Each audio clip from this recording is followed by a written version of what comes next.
Thank you, Mr. Madhu, and thank you all. Wonderful. So nice to be here on this day.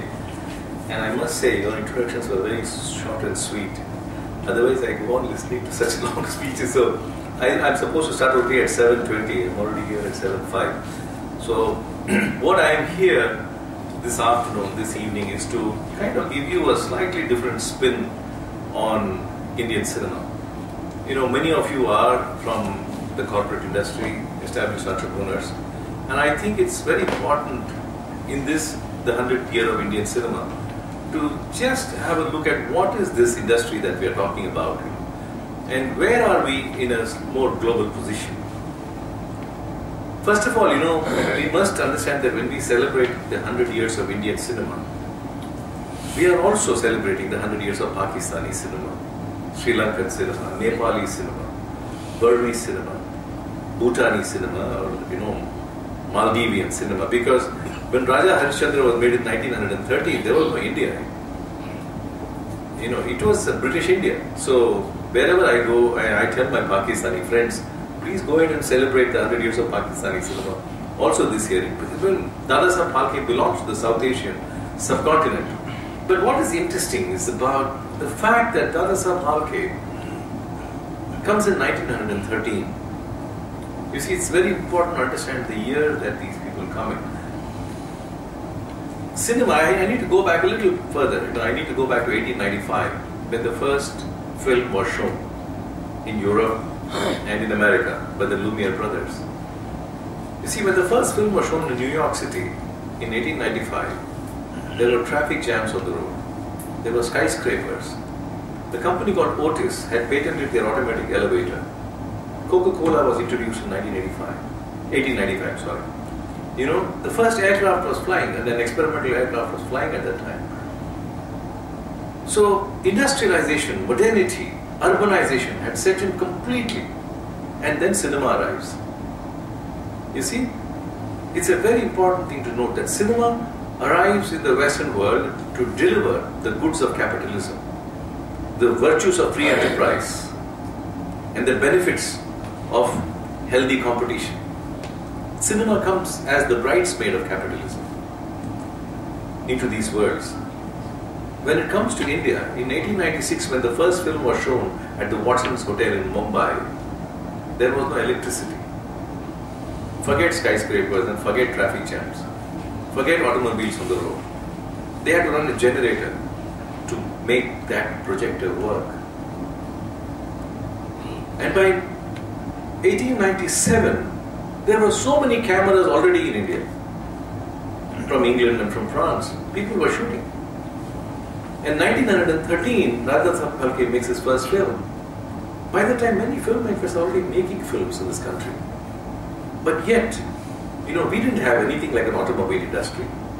We didn't have skyscrapers, we didn't have traffic jam, we didn't even have a steel factory. So what happens is, this is an unusual phenomenon, that the exhibition of modernity comes first, urbanization comes later. People saw traffic and cars in the movies first, and then they saw it on the streets. People saw skyscrapers in the movies, and then they saw it in the streets. People saw aircrafts in the movies, and then it happened. So it's a complete reverse process when it comes to India. So cinema, unfortunately, because of this, you know, it had to pay the price of being the pioneers in the industry. In fact, filmmakers are the first industrialists in India, and none of them had any education, none of them had any training, none of them had any kind of technical skill. They just picked it on the fly. What is also important is that when cinema arrives in 1913, 1914 is also the year when Gandhi is coming to India. You know, the first Indian National Congress is being held under the leadership of Gokhale. Gandhiji joins the national movement, and the freedom movement is launched at that time. The First World War starts in 1914. Right, the world is in turmoil, and India is part of a huge freedom movement. So, the arrival of cinema and a democratic freedom movement is simultaneous. Cinema automatically becomes the voice of democracy, the voice of the people, and part of popular culture. Now what happens because of that is a very sad thing. And that is, somehow cinema is not seen as a fine art. as an art which needs to be learnt, as an art which needs to be cultured. You've got to be trained. No, nobody thought it necessary. So when we became independent and the first IITs were set up in 1955, they had courses in paper technology and naval architecture and mechanical engineering. They didn't have film technology. They didn't care about film technology. The IITs began, the BITS, Pilani, everybody had it, but never thought about film technology. That this is something which is important to teach. Schools and colleges deliberately avoided teaching cinema. We have never read anything about films in our school books, and it is there all the time, staring into your face. We were deliberately not educated. And so what happens is, this pioneering industry becomes an underdog, becomes some kind of a cheap popular culture. In fact, the typical idiom would be, Kandavangalam padam pannittu irukanga. Nobody says Kandavangalam steal pannittu irukanga. Or Kandavangalam car, automobiles pannittu irukanga. Nobody says that. Only movies are cursed as Kandavangalam padam. So why should we teach this Kandavangalam? So when I go back into history, I see one peculiar problem here, and that is, because of the forces of democracy, the freedom movement and cinema, the cinematic space, namely the theatre, the cinema theatre, becomes the first space in this country which does not prescribe to any laws of caste, creed, community and religion. From the beginning, you sit in a cinema theatre, you don't know who the next person to you is. Whether he is an upper caste, lower caste, Muslim, Hindu, Catholic, Parsi, you didn't care. We all sat together. This never happened in any other art form in India. It never happened. Only people of certain communities and groups went. And so the cinema theatre was actually seen as a peculiar den of corruption. You see, last but not the least, after 1947, Indian cinema was the only space for popular culture in India, right? And popular culture, anywhere in the world, thrives on rebels, thrives on protest, thrives on dissent. And India is a very peculiar country. When we become freedom, we actually inherited all the bad things of the British system. All the horrible systems of the British we inherited. We inherited a very corrupt political system. We inherited a very corrupt legal system and a very corrupt police system. They were all corrupt in the British time. And we inherited all of them, and we did not want to change it at all. Cinema was the only medium in India in which a politician, a lawyer, and a policeman, if they appear on the screen, they are villains. They must be bad. They must be beaten up. And they were saying the right thing. They were telling the right thing. Unless and until it is played by a hero, they were always bad. So now what happens is, cinema was always seen as the critique of anything called democracy. We were always criticizing the democratic systems and saying, we got to change, we got to change, we got to change. And our heroes and heroines were always about change towards a very ideal situation. And this was not tolerated by the government. In fact, we were having a discussion just before this, Mr. Shankar was telling, oh, these films are so vulgar, how can we watch this?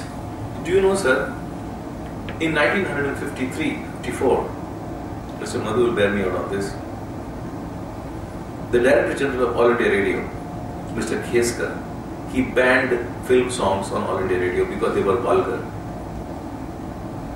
Am I right? Yes. In 1953-54, they were banned because they were vulgar. We are talking about vulgarity today. It was vulgar at that time. Then you know who benefited the most? Radio Ceylon. Radio Ceylon beamed our songs. The whole nation heard film songs on Radio Ceylon. Binaka Geet Mala. Binaka Geet Mala was a national anthem for us. Anyway, they cannot stop popular culture. They could not stop it. So what the government did, you see, they wanted to do something about Indian culture. They set up a Sangeet Natak Academy for dancers, musicians and theatre artists. They set up the Sahitya Academy for writers and poets. They set up the Lalit Kala Academy for painters and sculptors. They did not do a film academy. And instead, they set up a Patil Enquiry Committee to investigate into the misdoings of the Indian film industry. And if you must read this Patil Enquiry Committee, it is such a ridiculous moralist document. It talks about how can Raj Kapoor have affairs with Nargis when he's already married to. What are you talking? Is Raj Kapoor the first man to have an affair outside his marriage? But Raj Kapoor should not have. These are all bad people.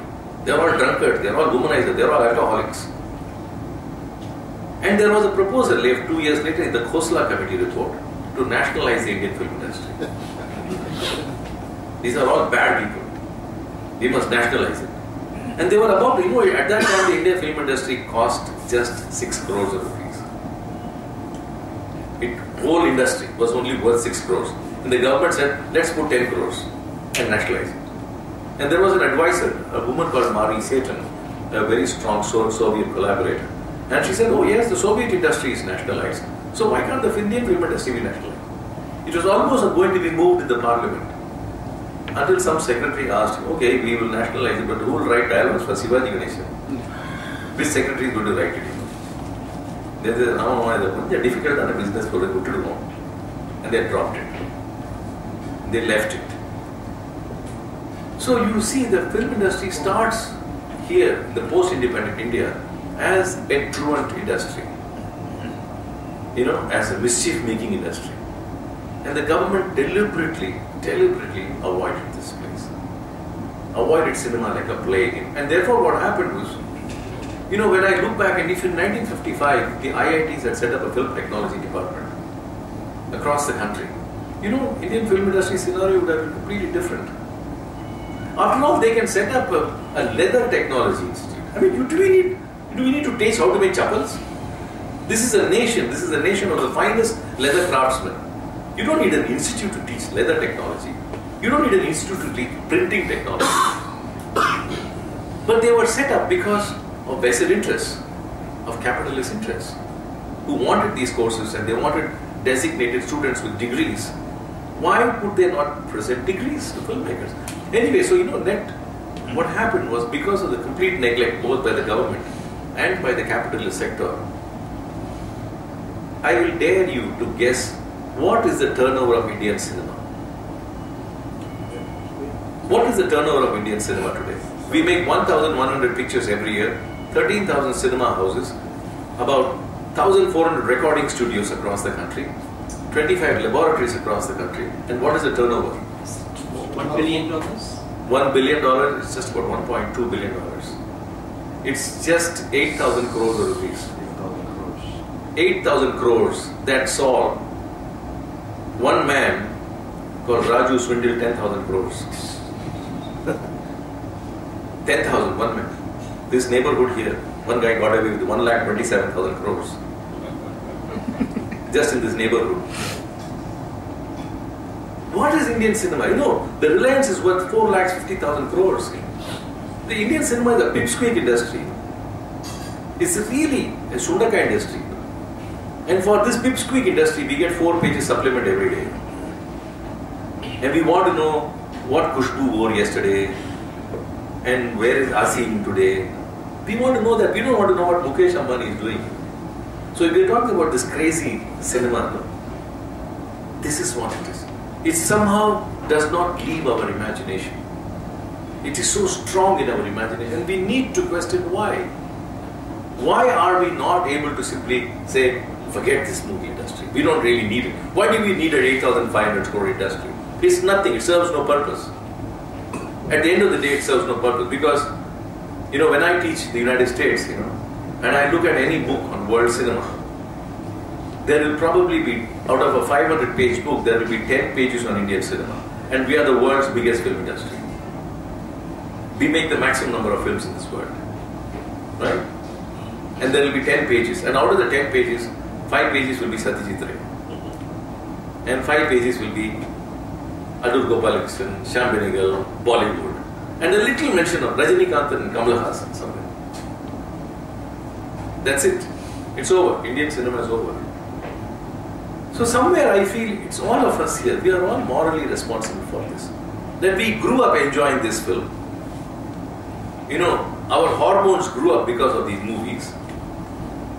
We have become what we are because we identified with our cinemas. Because of our memories of whether it is Sivaji Ganeshan or MGR or Kamal Haasan or Rajinikanth or Raj Kapoor or, you know, Amitabh Bachchan. These are our memories. These are what we cherish. This is what we talk on an ordinary conversation. This is how we created a nation. In fact, I always say that cinema, you know, and the nation are so tied up together. That Indian nation, you know, we are an imagination. We are not a nation. We are a cinematic imagination. We live in our cinemas. You know, people in Madhya Pradesh know that there is a South Indian girl like Baijanti Mala. Acha, ye South ki hai. You know, and we see Amitabh Bachchan and say, oh, this fellow is went from North. We know the North because of Amitabh Bachchan, not because anything else. So cinema has actually united us in very, very powerful ways. And I will come to now a very, very important point, the city where we are. Why are we celebrating the city this week? You see, when cinema developed alongside other industries, the Madras presidency was the biggest presidency. The Madras presidency was the most industrially developed presidency compared to the Bombay and the Calcutta presidencies. The Madras presidency had one of the most vibrant financial systems of the Chettiars. The banking systems here, the trading systems here were very advanced. So it was no wonder that industries, film industries, developed in Madras first. I am absolutely convinced that the Madras film industry is the Indian film industry. Bollywood or the Bombay film industry is the Hindi regional cinema industry. Madras industry also made Tamil films. There is also a Tamil cinema here. And I'll tell you why. Look at the people who produce films from here. You look at A.V. Mayappa Chettiar. You look at S.S. Vasan. You look at L.V. Prasad. You look at Nagi Reddy. You look at the great modern theatres. Sundaram. Yeah, Sundaram. You know, these guys were not Tamil filmmakers. When they made films in all languages as if it is part of a natural thing to do. If you come to my library, I will show you scripts of L.V. Prasad. They are all written in English. He never made English films. That English script was a template which he would give it to T. Prakash Rao or he would give it to one Malayalam producer and say, okay, make this. And they saw the English script and they transcreated, not translated, but transcreated a Telugu version or a Kannada version or a Hindi version. I mean, this is the Madras film industry here. It's a huge industry. This is the true national cinema here. Every possible actor in the 70s, they were all here. Whether you talk about Jitendra, Sunil Dutt, Salil Chowdhury, the recordists, you know, it's a fantastic film industry which had people from all castes, communities, nationalities, languages, all making movies here. And they never saw themselves as Tamil filmmakers. We also made Tamil films. It's another film industry. So, now that Tamil film industry also needs to be given attention. That's a very different kind of films. Parashakti, for example, is a Tamil cinema. It's a Tamil cinema. Whereas a film like Enga Vettu Pillai is a national cinema. It's not Tamil, it's just a Tamil title. But that film could be easily done as Ramoshyam or something else in any, it could go into any other language. So there is a formula to make a national film and a formula to make the Tamil film. The greatest formula maker for the national cinema was a chap called Santo Chinnappa Devar. Chinnappa Devar made the same film 10 times. The same film. It started with one MGR film with the elephant.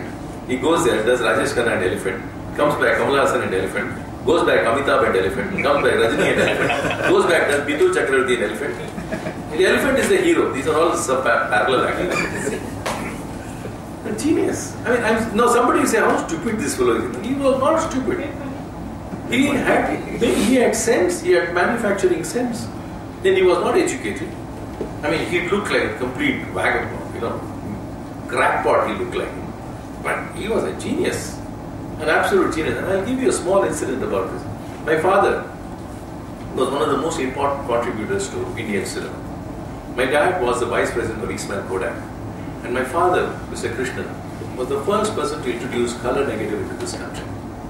He taught people how to use color. And if we have color cinema today, it was because of the singular effort of my father, a great laboratory technician. And he had friends, everybody was friends with him because Kodak Krishnan, without Kodak Krishnan, nothing can happen. So he would meet Chinnappa Devar, and Chinnappa Devar, after seeing, Hati Mere Sati, he would ask my father, so Krishnan, eppadi irundhu? My father, okay. Color video, how was the movie? What? Seva sir, this is a padam. In the Yani, they'll make jokes like that. And they were said, Krishnan, in the film, you do only color. You must know what the audience is. He said, okay, tell me what is the audience about. You see, when people come to see movies, they come with whole families. Okay, from the 6-year-old to the 60-year-old. And I have to pay attention to everybody. So when there is a serious love scene going on, there's an elephant in the background. And the child will cry, and the mother will say, the child will be watching the elephant, and the parents will be watching this love scene, or this crying scene, dramatic scene in the foreground. And the baby will be watching the elephant. And he was absolutely right. He was absolutely right. It happened to me many years later. I had my daughter, 1.5-year-old daughter, and I had gone to see a film called Betab. You know what the film Betab? With Sunny Deol and Amrita Singh. And it had this beautiful opening sequence, heroine singing a song on a horseback, the dog, and Pomeranian dog, everything in the run. And my daughter, we were all watching this film. 10 minutes after that, the song is over, all the serious drama starts. And my daughter is saying, Appa, where is the horsey? I said, what horsey? That horsey, I want a horsey. I said, sorry, I can't get that horsey for you. And I want to go. In 10th minute of the film, she is crying on my lap. My wife sits next to me. You know what wives say? Out you go with the baby. I spent the rest of the movie in the corridor. At that time I prayed, why did this fellow not meet Chinnappa Devar? If he had met Chinnappa Devar, he would have put a horse somewhere in the background. I would have seen the movie, she would have seen the horse, but I would have been entertained. I lost the movie.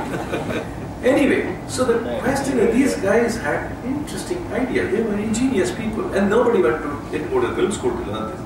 Right? But because of their rather, what I would say, feudalistic attitude, they were still feudal landlords in mind about their territory, their area. They never knew how to transcreate this feudal relationship into a modern industrial relationship. And that's where these institutes would have played a great role.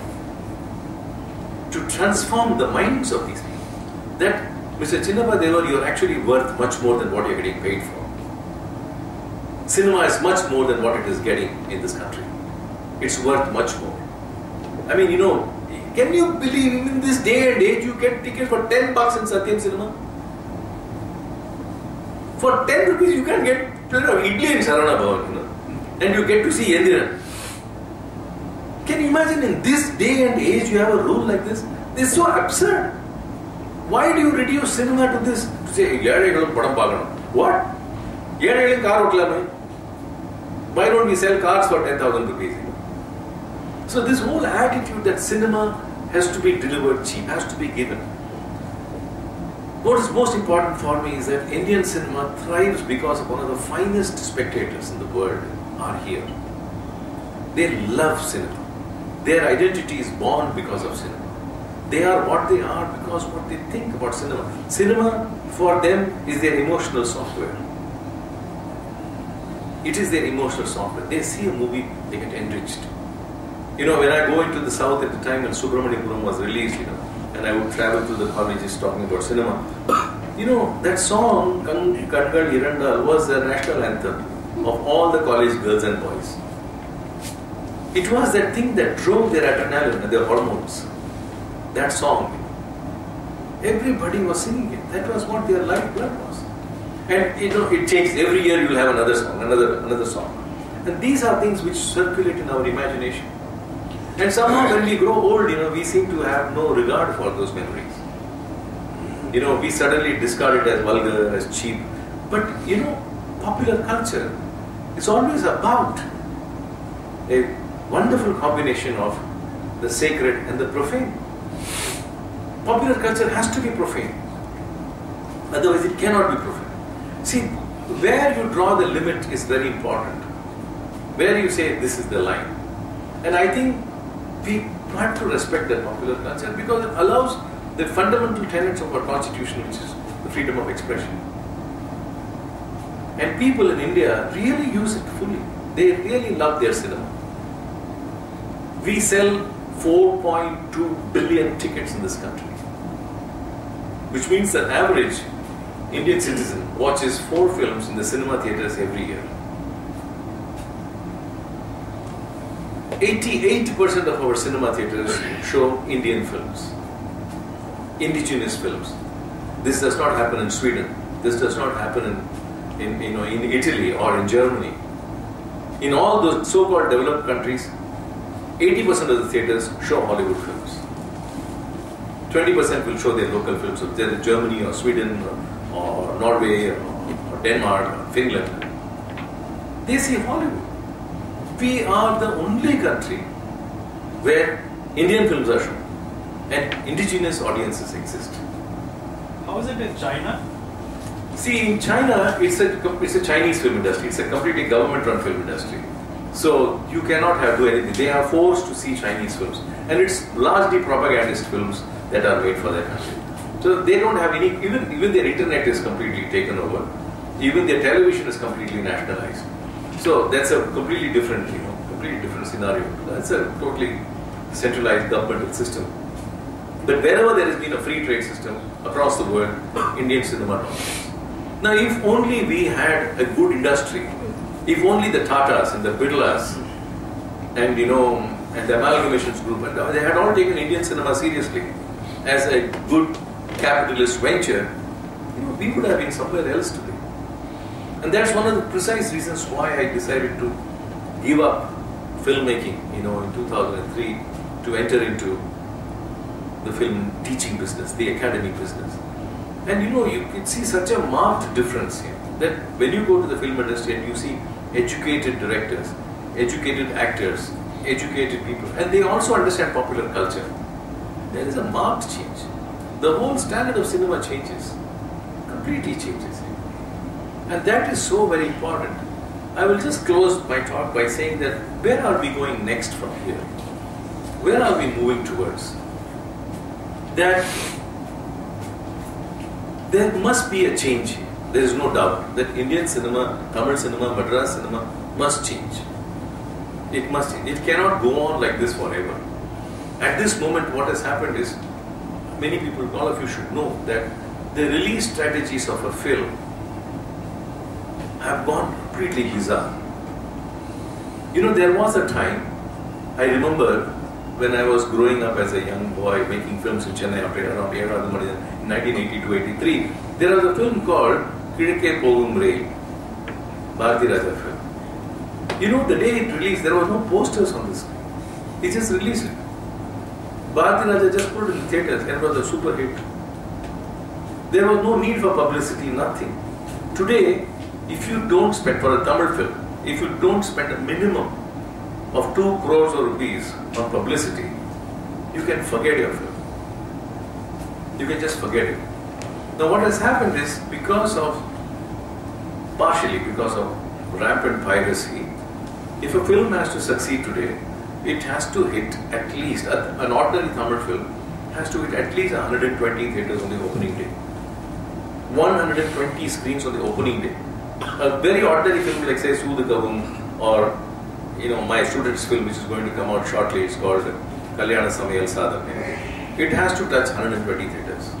Out of the 900 theatres here, 900 screens in the city, in this country, in the state of Tamil Nadu. It has to touch 120. In those days, film like Hum Aapke Hain Kaun, they released in one theatre. Ek Duje Ke Liye, one theatre. That's it. And the public demand picked up, and it went to become a virus. One theatre. Today you can't do that. A film like Chennai Express releases in 3,600 theatres across the world. 3,600 theatres. It has to go on day one. And if you don't do that, you are not going to get anything in the box office. You've got to get the first weekend collection. Now what happens is, if you are insisting that every film should get a 120 theatre release, where is the space? Where is the space? So what has happened today is that this theatre business is now completely controlled by small mafia groups in the city. Very powerful mafia groups are sitting, and they will give you the allotment. If you don't get their allotted theatre, you are out. Because somebody has to streamline it. Somebody has to streamline these theatrical releases. And you are desperately dependent on this theatrical release. And then you have one gangster called Seaman, he stops the film. The film is ready, theatres are ready, he doesn't allow Madras Cafe to be released. Another set of gangsters decide, no, we will not release this Talevai. So the situation is getting to become quite bizarre, that there are theatres, film producers with prints, and they don't get viewership. So what is the solution? The solution has to move out of the theatre. We need to get into it. It has to be more democratic. One of the wonderful suggestions given by Kamal Haasan, this is what crazy city of Chennai can do. When he did Vishwarupam, he said, I will go direct to home.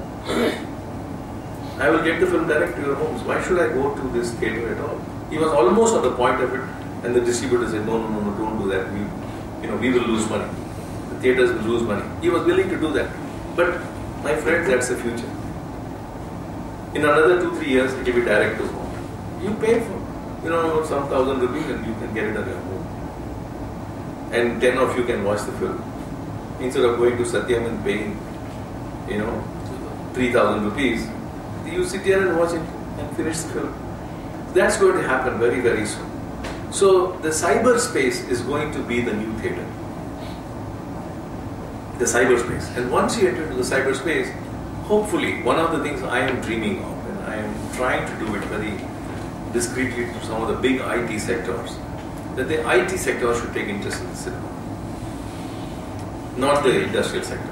It should move into the IT sector.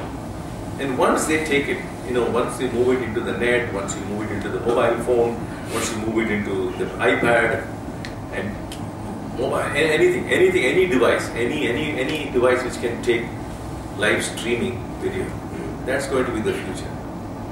And I think once that happens, we'll see a lot of changes. A lot of changes here. And the best change that will come is that everybody today in this audience feels that we are all capable of making films. It is not a magic at all. This camera is no more a piece of magic for me. Anybody with this little camera can make a movie. After all, there is a very, very big successful film made by another student of mine called Nadulo Konjam Pakkathu Kaanam, was shot with a little 5D camera. A small Canon 5D still camera. An entire feature film was shot. That's a huge success. It really doesn't matter, what camera you're shooting on. Today technology is so good. HD technology is so good. You can make films with anything. With mobile phones you can make movies with. So that means, very simple, that is what movement started in 1913 with Dadasaheb Phalke, a freedom movement for Indian democracy and the first cinema. Today, 100 years later, the democracy is willing to make films. Everybody is a filmmaker. Now we need to go to the next step. Thank you very much.